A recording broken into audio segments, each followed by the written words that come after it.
Hello everyone, this is Shannon from That's So Poe, and today I'm doing weeks 21 and 22 of my 2024 reads.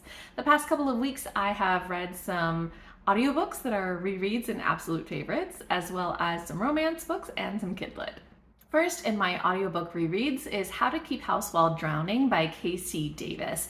This is such a good book. I was just in the mood to re-listen to this, and I'm so glad that I did. It's such a short audiobook. It's something around 3 hours long, and it just has such good advice. This is basically a self-help book talking about care tasks. So cleaning your house, but also just taking care of yourself, of your family, and all of those things that sometimes it's just so hard to keep on top of.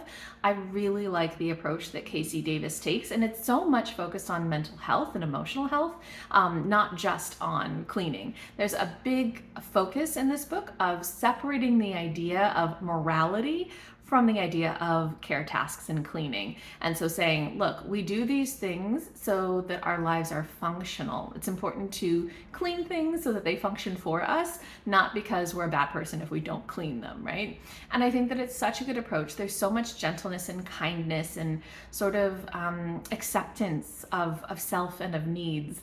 And it's just a really lovely book. I think that it's so worth reading just in terms of a really good self-help book that has some powerful messages in it and has just a lot of really good ways to think about the way we handle our lives. So I loved this and I gave it 5 out of 5 stars again. The other audiobook reread was Text from Jane Eyre by Daniel M. Lavery, narrated by Zach Villa and Amy Landon. This is an absolutely favorite audiobook. Sush and I re-listen to this all the time. So I don't know how many times I have re-listened to this audiobook. Probably we've done it something like 8 or 9 times. We like to re-listen to it whenever we're in the mood for something light or if we're going on a road trip, which we did. So we went on a short road trip and this is perfect because it's only something like 2.5 hours long. So it's really quick to listen to. And we find it so funny. So this is basically a collection of little satires of literary figures as well as authors throughout history. Starts with kind of the ancient classics and goes all the way up to modern stuff like Babysitter's Club and Harry Potter. And it's just so funny. We love this. We love this humor style. And every time we've listened to it, we've loved it more. You know, each time we find new things and each time certain of the satires kind of speak to us more. There's so many really hilarious ones. And the more that you know about the work or the author, the more you realize how close it is to reality, but how ridiculous it is made in the satire. So yeah, it's absolutely funny. And I love the audiobook narrators. They're so over the top and it's just hilarious. We find ourselves quoting this all the time. So absolutely one of my favorite audiobooks ever. We love to re-listen to it, but not everything in this is a hit. There's some of the satires that just don't land for us, but yeah, even so, this is fantastic. I gave it 4.5 out of 5 stars, and I really recommend giving it a try if you have any interest in literary satire. Then I read a couple of romance books by Mary Balogh, starting with Remember Me, which is the second book in this series.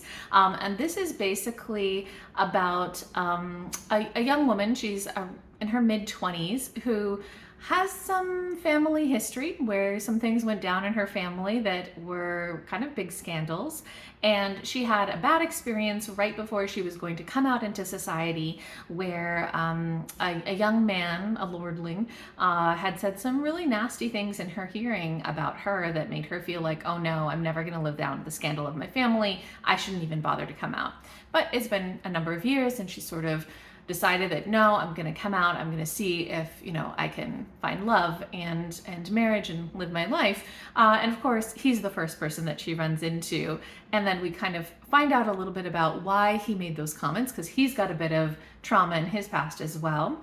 And they keep getting thrown together because they're two of like the most eligible people on town, and his grandparents are getting old and he is their heir, and they really want him to get married. So they're being constantly pushed together, but they've got all of this baggage because of the harm that he did her. So it's sort of an enemies to lovers type of story, but it's a little bit more melodramatic than that.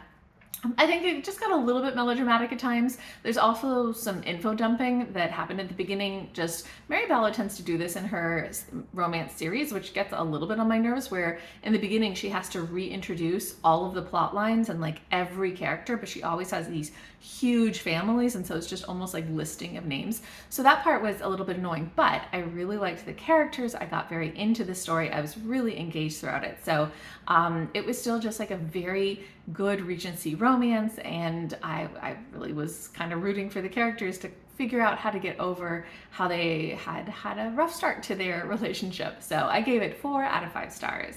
Then I read the third book in the series, Always Remember, and this is about the older brother of the heroine from the previous book, but he is an illegitimate brother. He has been raised with the rest of the family and they love him very dearly, but he's not legitimate, and so that means that he's sort of out of place in society, and he's always a little bit of an outsider.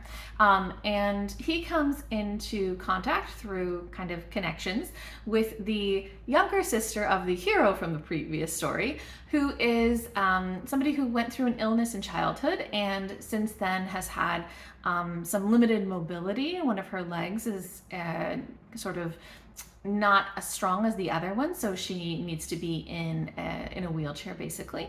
And so even though she is the daughter of a duke basically, very rich, very powerful, she also is kind of struggling in society because she's sort of out of place because of her disability. And they both very slowly come into contact and start to kind of really get along with each other, and they both sort of understand that outsiderness thing. But their statuses are so vastly different because he's illegitimate and she is, daughter and sister of a duke. So like vastly different social positions. And so it's kind of like, how do they manage that?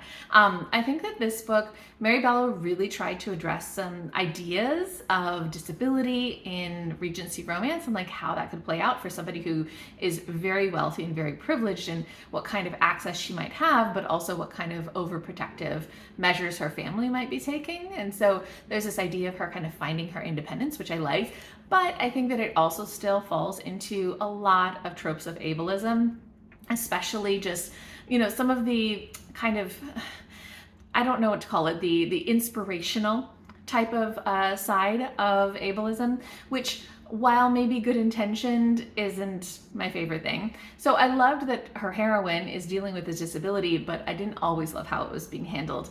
Even so, I really liked the characters. So I really liked the characters. I liked the way that they interacted with each other.